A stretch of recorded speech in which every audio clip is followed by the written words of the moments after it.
Hello guys, आज के इस वीडियो में हम 498 ए के जो मुकदमे आते हैं उनमें एज ए हस्बैंड यानी उस लड़के का जिसके खिलाफ आते हैं, जिसकी पत्नी करती है, उसके पास क्या क्या डिफेंस है, वो अपने आप को कैसे प्रोटेक्ट कर सकता है। देखो, वैसे तो आए दिन आजकल बहुत ही 498 ए का मुकदमे हर शादी में आने लग गए। यानी कि अगर 10 शादियाँ हुई हैं तो कम से कम 6 शादियाँ ऐसी होंगी जो थाने में पहुँचती ही पहुँचती हैं। अब बात आती है कि आजकल एक बात सुनने को मिलती है कि इसका दुरुपयोग हो रहा है। हाँ, ये बात भी ठीक है क्योंकि कन्विक्शन रेट बहुत है, बात कुछ और होती है। मुकदमा 498 ए का यानी दहेज मांगने का करवा देते हैं। ऐसा नहीं है कि 1-2% लोग होते भी हैं, दहेज मांगते भी हैं, लेकिन 98% लोग नहीं मांगते हैं। आजकल दहेज के लिए एक्चुअली किसी को परेशान किया जाए वैसा नहीं है। अच्छा, अब मैं आती हूँ कि यदि ऐसा होता है तो लड़के को क्या करें। यदि लड़की 100 नंबर पे कॉल कर देती है तो पुलिस को नंबर देती है कि मेरे घर वाले मेरे को परेशान कर रहे हैं, या तो उनके घर पे पुलिस आती है, आप फ़ोन करके बुलाती है उसके हस्बैंड को कि भाई क्या बात है, या फिर लड़की अपने गांव चली जाती है और गांव जाके वहाँ के किसी पुलिस स्टेशन में जाके एप्लीकेशन दे देती है कि मेरे घर वाले ने मारा पीटा, दहेज के लिए परेशान किया, वो दहेज मांग रहे हैं। तो हो सकता है वहाँ जाके लगा दे वो लड़की। ठीक है, तो सबसे पहले जब भी लड़के के पास या लड़के की फैमिली के पास पुलिस कॉल आता है तो आप ये कहो कि हम इस तारीख को आ सकते हैं और आप उस तारीख को चले जाओ। ये ज़रूरी नहीं है आपको वो 2 दिन बाद बुलाते हैं, तो आप उनको ये भी कह सकते हो कि सर 2 दिन बाद मुझे ये काम है, मैं नहीं आ सकता, आप 5 दिन के बाद, आज 7 दिन के बाद, उतनी तारीख को हम आपके पास आ जाएंगे। ठीक है, आपको जहाँ पुलिस स्टेशन में आपको बुलाया है, हो सकता है कि वुमेन सेल हो सकता है कि जनरल पुलिस स्टेशन हो। अगर जनरल पुलिस स्टेशन होता है उसमें फिर वुमेन सेल में भेजा ही जाता है क्योंकि वुमेन रिलेटेड मामले होते हैं तो वुमेन देखती हैं उन्हें। अच्छा, जब आप जाते हो तो बाकायदा अपनी जितनी भी सारी बात हुई है ना उनको आप बताओ। आप पुलिस वाले पे हैवी मत हो कि भाई उन्होंने ये कर दिया। पुलिस वालों के खिलाफ कभी मत करो क्योंकि पुलिस वाले क्या करें, पुलिस वालों के पास तो कंप्लेंट आई, एग्रीड पार्टी है आपकी मिसेज, तो भाई उनकी बात सुनेंगे। ऐसे आप भी उनके लिए ऐसी एग्रीड पार्टी होती हो प्राइमा फेसाई कि हो सकता है कि आपके खिलाफ गलत चीज़ आई हो, तो इसीलिए अपने पक्ष को प्रॉपर तरीके से सारी बात सारे एंगल से पुलिस वालों को बताओ कि हमारे बीच में ये बात हुई थी। ठीक है। अच्छा, यदि आप तरीके से पुलिस को कोऑपरेट करते हो तो पुलिस को भी पता होता है कि आप जेन्युइन हो, तो आपके खिलाफ कम से कम कार्यवाही करने की कोशिश करेंगे वो।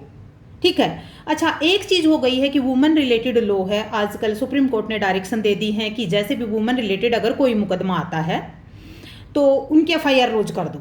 ठीक है, तो पुलिस वाले एफआईआर लॉन्च करते हैं तो आप कम से कम अपने पोलाइट तरीके से अपनी सारी बातें तरीके से कहने से सिर्फ आपके खिलाफ एफआईआर लॉन्च करेंगे वो। आपकी माँ बच जाएगी, आपके फादर बच जाएंगे, आपके बहन भाई बच जाएंगे। सबका हरासमेंट क्यों करवाना। एक तो आपके सिंगल के खिलाफ एफआईआर लॉन्च हो, एक सबके खिलाफ एफआईआर लॉन्च हो। दूसरी बात, अच्छा, पुलिस वाले कोशिश करते हैं कि आप में समझौता हो जाए। यदि आपको लगता है कि हाँ हम दोनों साथ रह सकते हैं तो भाई आपने शादी की है, आप साथ रहो, कोशिश करो, थोड़ा बहुत कंप्रोमाइज़ चलता है, धीरे धीरे एक दूसरे को समझने लगोगे, बड़ी बात नहीं है तो आप उस मामले को ख़त्म करो। और यदि आपने मन बना लिया है कि मुझे इनके साथ नहीं रहना है, इन्होंने मेरे साथ गलत किया है और हम दोनों साथ नहीं रह सकते हैं, तो आप स्पष्ट शब्दों में बता दो कि हम इनके साथ नहीं रह सकते हैं और हमने ऐसा नहीं किया है, तो पुलिस एक के खिलाफ मुकदमा दर्ज कर देगी, उसके हस्बैंड के खिलाफ। ठीक है। अच्छा, दूसरी बात, भाई अगर क्या होता है, आपको लगता है कि बार बार यदि आपको धमकी देती है और उसने कुछ एफआईआर वगैरह नहीं करवाई है, थाने में रिपोर्ट नहीं दी है, तो आप भी खुद पुलिस स्टेशन जाके कह सकते हो कि मेरे को मेरी पत्नी रोज मरने की धमकी देती है, तो 506 आईपीसी में पुलिस उसके खिलाफ भी एफआईआर लॉन्च कर देगी यदि ऐसी सिचुएशन है तो, क्रिमिनल इंटिमिडेशन। ठीक है, तो इसलिए लड़के के पास भी है जगह जाने के लिए, लेकिन नॉलेज नहीं होती तो लड़के नहीं जाते हैं, लड़के की फैमिली नहीं जाती है। अच्छा, अब बात आती है कि जब हम कोर्ट में जाते हैं 498 ए में, तो कोर्ट में क्या होता है, सबसे पहले कोर्ट में हमारे पास बेल की बात आती है। जब एफआईआर लॉन्च होती है तो 498 में आपको कोई जेल में नहीं डालेगा। अरे, सुप्रीम कोर्ट के डायरेक्शन है कि ऐसे ही 498 में किसी को कोई नहीं अरेस्ट करता है। आपको प्रॉपर नोटिस दिया जाता है, आप नोटिस पे आपकी एंटीसिपेटरी बेल ले सकते हो, ठीक है। या फिर आपको ऐसा भी हो सकता है कि पुलिस आपको बोल दे, पुलिस ही आपको बेल पे छोड़ दे और फिर आप कोर्ट में जाओगे तो नए तरीके से बेल लगा के कोर्ट आपको बेल ग्रांट कर देगा, क्योंकि पुलिस नहीं दे दी है तो कोर्ट तो देगा ही देगा। कई बार अगर ऑफेंस यदि सीरियस हो जाता है तो उसके लिए आप एंटीसिपेटरी लगा सकते हो 438 में जाके।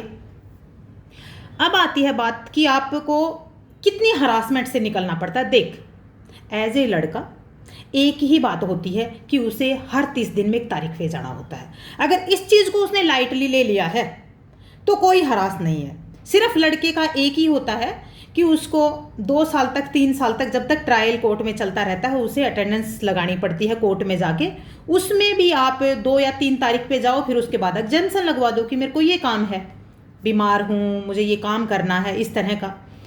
तो मेंटली स्ट्रेस से अपने आप को उभारो, खुद से अपने आप को हरास मत करो। आपके खिलाफ झूठा मुकदमा दर्ज हो गया है, वो चलो दूसरों ने हरास कर दिया है, लेकिन चिंता करके आप हरास क्यों हो रहे हो? क्योंकि लड़के सच में इतना हरास हो जाते हैं, सुसाइड कर लेते हैं, अपनी खुद की लाइफ व्यवस्थित कर लेते हैं, डिप्रेशन में आ जाते हैं।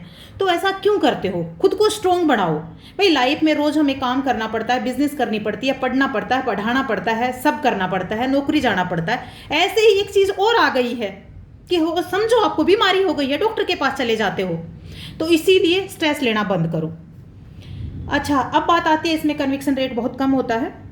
ऐसा नहीं है अगर आपने गलत नहीं किया है तो आपको कोई सज़ा नहीं मिलेगी, आप बरी हो जाओगे। हाँ, पर इसके साथ अगर मैंने आपको ये सजेशन दिया है इसका मतलब ये नहीं है कि आप इसको नाजायज़ यूज करोगे। आपकी शादी हुई है, अपनी रिस्पॉन्सिबिलिटी निभाओ एज ए वाइफ। उनकी आपकी जो ड्यूटी बनती है as a husband, as a wife के नाते, वो आप पूरी करो, ठीक है। तो इसीलिए मैं सजेस्ट करूंगी, गलत नहीं किया तो आपके साथ कभी गलत नहीं होगा। इसीलिए स्ट्रेस लेना बंद करो और अपने आप को प्रोटेक्ट करो, तरीके से सॉल्यूशन निकालने की कोशिश करो। Best of luck. I hope मेरी ये एडवाइस थोड़ी तो काम आएगी आपको। Thank you so much. Bye.